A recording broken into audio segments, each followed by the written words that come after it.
confusion, and emotion. That was the feeling at Monahans Cemetery last night and early today, after a resident on Facebook posted that their decorations on a family member's tombstone was thrown away a day after it was put there. Well, it all started by a Facebook post that somebody posted because I guess they just decided to come and check on their loved ones. And from there is when everybody else kind of figured out what was going on. Other residents also say that they found decorations and other objects removed or damaged. There is a veteran's headstone that is broken. There's a lot of little knickknacks and stuff that people put on the grave sites that are broken. There was a man who had that bench for his wife that ended up cracked. According to the mayor, there has been a rule in place for years that you can't have certain objects in certain areas of the grave. That right there, they're saying that that's not, you can't use that.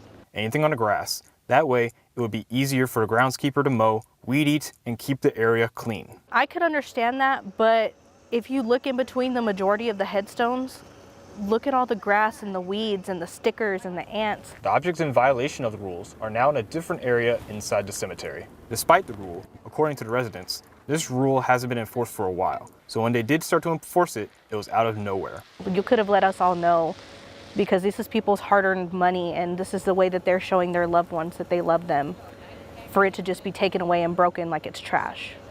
Finances for gravestones and burials were also a sticking point for family members with loved ones here.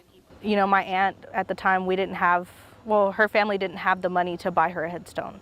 So we had like a makeshift headstone that was taken away. And now, I mean, it's going to be hard to find her unless we can get a headstone for that. You know, the people that don't have the money or that, you know, decided to make it themselves. The residents don't care whether it was purposely broken or not, just that it was broken. They want us to contact a man who makes headstones in town for the ones that they are responsible for breaking, which is ridiculous because that man has already made his money. We shouldn't have to pay for something that was broken by somebody else. A lot of residents are incredibly emotional about this. As for them, this is the only way to honor their deceased loved ones, as well as others being scared that they won't be able to find their relatives' tombstones in the future and fear that it will be ripped out. They should have let people know, because these are their belongings. Like, these are things that people do for their loved ones. The mayor has stated this happened because the town is trying to enforce their rules more in order to have a better looking cemetery. And all this was for the betterment of the town.